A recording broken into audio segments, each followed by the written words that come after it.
আমি নিজে মুনাজাত করেছি, আজকে আমার 3 জায়গায় এই সব করি বেড়াইতে হইলো, মোটে দাওয়াত পাই মানে দাওয়াত পাই মানে সুযোগ পাই না আর কি। তো ওই আপনার দোয়া মুনাজাত আমি করলাম, তাই বললাম আমাদের 2 বার করে খাওয়াবেন। কেন?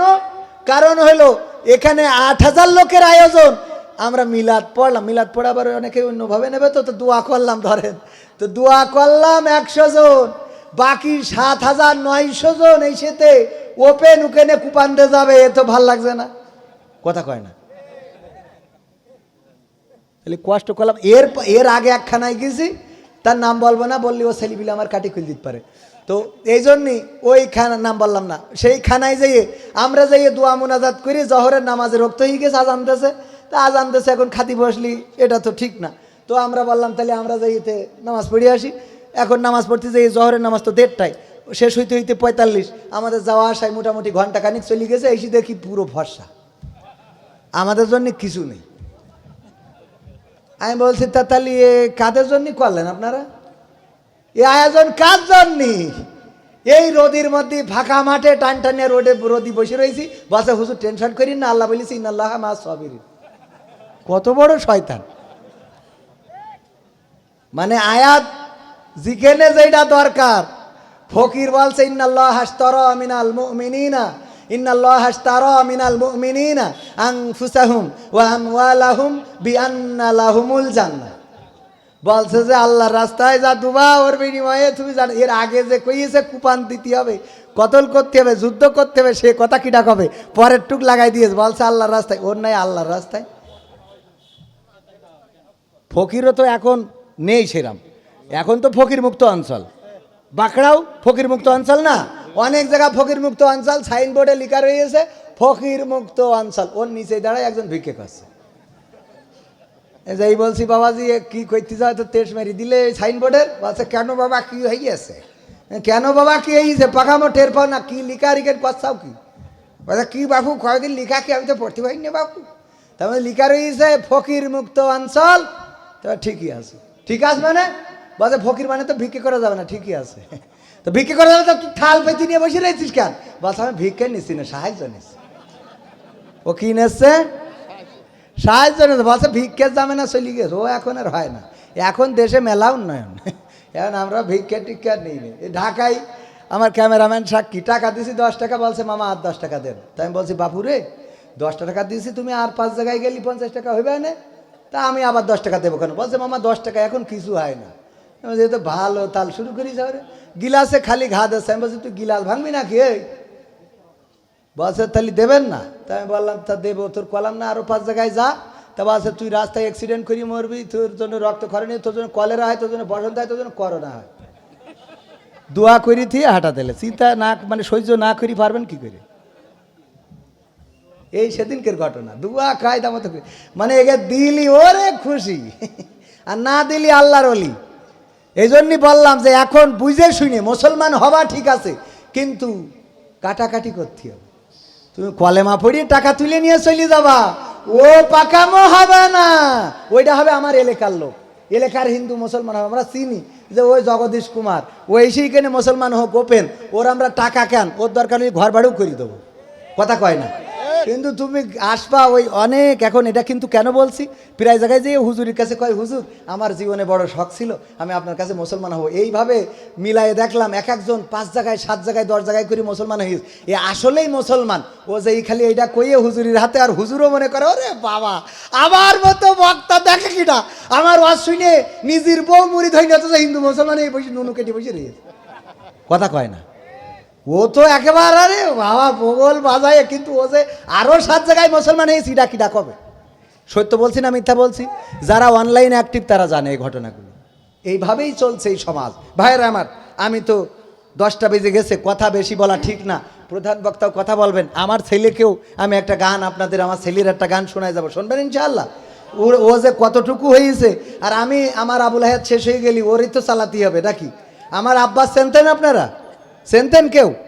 কয়েকজন হয়তো চিনে থাকতে পারেন, মাস্টার আব্দুল সামাদ নাম শুনেছেন কিনা? 22 বছর আগে ওয়াজ করে বেড়াইতো।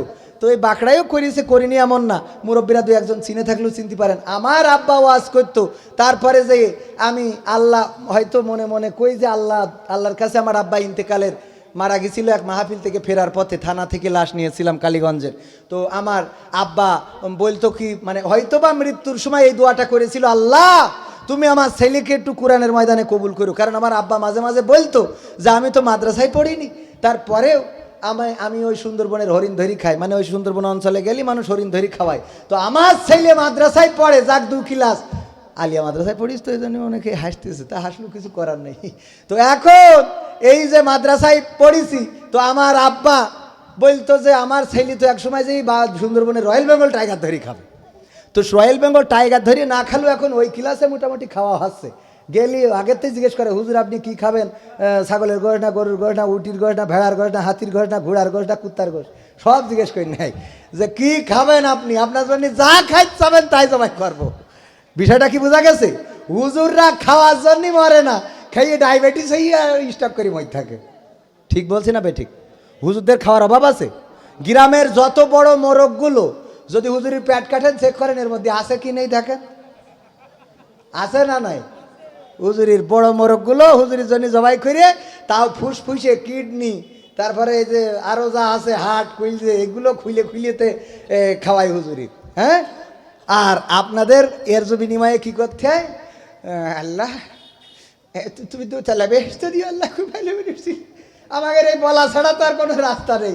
সুদখোর, সুদ খেয়ে 50,000 টাকা দিয়েছে মসজিদে, আল্লাহ এর মতো দানবীর হয় না। টাকা হইলো সুদের টাকা, কথা কয় না, মারহাবা আছে না নেই? এই হইলো অবস্থা আমাদের। এই আপনারা সুদ খাবেন, ঘুষ খাবেন, অন্যায় করবেন, জেনা করবেন, আর আমাকে ধরি ধরি জান্নাতে দিয়ে আসতে হবে। ঠিক না বে ঠিক? হুজুর আসেন, আপনি একটু আসলে আরো মনে করে যত বড় হুজুর তত বেশি জান্নাত। এজন্য হুজুর একটু বড় নিয়ে আসে, বড় হুজুর জানাজা পড়াই দেন। আসলে ওই করে জান্নাত পাওয়া যাবে।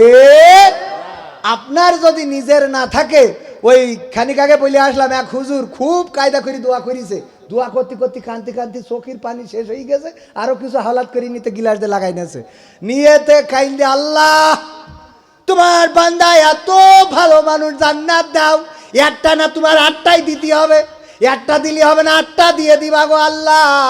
ওর 14 গোষ্ঠী যা মরিয়েছে আর আগামীতে যা মরবে সব জান্নাত দিবা। এত কায়দা করে দোয়া করার পরে হুজুরের বিদায় দেওয়ার সময় খাওয়া দাওয়া ভালো দেয় নাই, আর টাকাটাও ভালো দেয় নাই। সাথে সফর সঙ্গী যে ছিল বলছে, হুজুর কইল ডাকি, এত কষ্ট করি কাইন্দে খাইতে দোয়া করি দিলে, আর হুজুর আপনার এই অবস্থা করলো। বলছে অসুবিধে নেই, আমি উজু না করি দোয়া করে দিস। উজু না করি তো আমার লস হয়নি। বুদ্ধি আছে না নাই? বুদ্ধি আছে, হুজুরদের বুদ্ধি শেষ নেই। এক হুজুর জেন সাধন করিয়েছে। কি সাধন করিয়েছে? জেন। এই জেন হইলো কাজের জেন, মানে ওর কাজ কমপ্লিট করার জন্য জেন সাধন করিয়েছে যে আমার যেন কাজ করে দেয়। তো যে কাজ করতে কয় সাথে সাথে করে দেয়, জেনের তো শক্তি বেশি, একেবারে সুমন্ত সুকানা কুকুরের গু যা হয় হয়ে গেল তাড়াতাড়ি মোটামুটি। এই করে দিয়ে এসে বলে এরপরে কি করব? চেয়ারম্যান কয় আর একটা করো। এরপরে কি করব? খালি কাজ দিতে দিতে আর কোনো কাজ নেই। বলছে আমি কাজের জেন, আমার কাজ না দিলে কিন্তু আমি আপনার বলে এনে ঠাইসি মারি থুই তারপর বাড়ি যাবো। হুজুর দেখছে তো বেকায়দা অবস্থা। হুজুর হঠাৎ বুদ্ধি করতে করতে দেখে ওই যে গুলার তলে একটা কুত্তা শুয়ে রয়েছে। বলছে যখন কাজ থাকবে তখন কাজ করবি, যখন থাকবে না কুত্তার লেজটা সোজা করবে। অ্যামেজেন বসে বসে কুত্তার লেজটা আনে যখন কাজ থাকে না। এবার যেই কাজের কথা কয় বাঁকড়ায় যে এক প্যাকেট সয়াবিন তেল কিনে আয়, 2 লিটার পেট্রোল কিনে আয়, যে কিনে আসে এসে দেখে কুত্তার লেজ জিকেনে শিখেনে আবার টানাটানি শুরু করে। বুদ্ধি আছে না নাই? বুদ্ধি আছে শোনা। এই জন্য হুজুরদের সাথে বেশি পাঙ্গা নিয়ে লাভ নেই। তোমার জানাজা পড়াবে উজু না করি, বুঝা গেছ তো? বাড়াবাড়ি কম করতে হবে। হুজুরদের সাথে বাড়াবাড়ি করবা ওই হবে। জানাজা পড়াবে এক মসজিদই ইমাম রাখে না, ইমাম থাকতে পারে না। কেন থাকতে পারে না? কারণ ওই মসজিদে কিছু আছে আহলে হাদিস আর কিছু আছে মাযহাবপন্থী।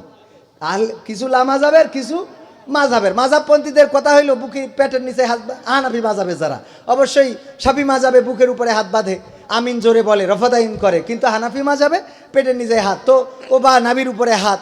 এখন এই হাত বাঁধা নিয়ে গোলমাল বাঁধে। হানাফিরা যখন শক্তিশালী হয়, মানে হানাফিদের চেয়ারম্যান যখন পাশ করে, তখন আহলে হাদিসের ইমাম আর টেকে না।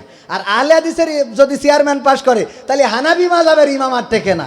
এই যখন অবস্থা, তখন এক হুজুর এইটা শুনে ও নামাজ পড়াতে যাই শোনে যে কি নিয়ে বাঁধে, তো ওই নাবির নিচেই হাত বান্ধা, উপরে হাত বান্ধা নিয়ে বুকি বাঁধবে না নাবির নিচেই বাঁধবে, ও নামাজ পড়াতে যাই কপালের পরে হাত বাঁধতে নামাজ শুরু করেছে। আল্লাহু আকবার, আলহামদুলিল্লাহ রাব্বিল আলামিন। পিছনতে সব দেখে কিরে এতদিন তো তাও নাবির উপর নিচে যা কাছাকাছি আইসি কপালের পরে বেঁধে যেত, বেকায়দা অবস্থা। নামাজ শেষে বলছে হুজুরে করলেন কি আপনি? এতদিন তো তাও ভালো ছিল যে মাঝহাবপন্থীরা নাবির নিচেই বাঁধতো, আর লা মাঝহাবি যারা তারা নাবির উপরে বাঁধতো। আর আপনি আজকে তো হাদিসই নেই, দুইটাই হাদিসে আছেন, নাবির নিচেও আছে উপরেও আছে। তো এখন আজ যেটা হাদিসই নেই আপনি ডাইরেক্ট কপালে বেঁধে নামাজ পড়ালেন, কে জন্য? বলছে ভাই তোকের জন্য এই করেছি। কেন? বলছে নাবির নিচেই বানলু তোরা রাখিস নে, উপরে বানলু রাখিস নে।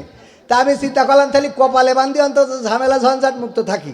এইটা হলো 1 নম্বর কথা। 2 নম্বর কথা হলো যে আমি বুঝে শুনে দেখলাম হুজুরগের কপালের দোষ, যার জন্য এই জিমামতিতে এত ঝামেলা হইতে ডাইরেক্ট কপালে বান্ধিছে। যে কপাল ঠিক হোক আগে, নাবি ঠিক করলাম না। বোঝা গেছে কথাটা? এখন আমাদের কপাল ঠিক করার সময় এসেছে। এই জন্যে হুজুরদের সাথে বেশি বাড়াবাড়ি করি লাভ নেই। আর হুজুরদের লাভ বাড়াবাড়ি করলে ওই সমস্যাগুলো এই হবে, দোয়া করবে হুজুর থাকবে না, জানাজা পড়াবে তা দোয়া কিরাত, ও খালি চুপ করে বসে থেকে কবে যায় আজকে পরিমণির বাচ্চা হইলো বুঝলাম না কিছু, আল্লাহু আকবার। কারণ ও দোয়া পড়বে কি, তুই সারা জীবন নামাজ পড়িনি, তোর জানাজা পড়াবে কেন? কথা কয় না। তোর আজান দিয়ে কোনোদিন মসজিদে নিয়ে যেতে পারলাম না, তুমি নামাজ মরে যাওয়ার পরে তোর এই 1 ওয়াক্ত 5 ওয়াক্ত নামাজ পড়ার সৌভাগ্য হয় নাই। 5 ওয়াক্ত নামাজ যে পড়ে নাই, 1 ওয়াক্ত নামাজ পড়ায় ও জান্নাতে দেবে। কোন হুজুর আমার কাছে দেখে নিয়ে আইসো হবে? আর বরং যদি আপনি এইটা করেন তাহলে আপনি বিপদে পড়ে যাবেন। কেমন বিপদ? কেমন বিপদ? আপনি যে কবরে নামানোর সময় বলেন বিসমিল্লাহি ওয়া আলা মিল্লাতি রাসূলিল্লাহ, সে যদি রাসূল এ আব্বু কোনে যাচ্ছিস,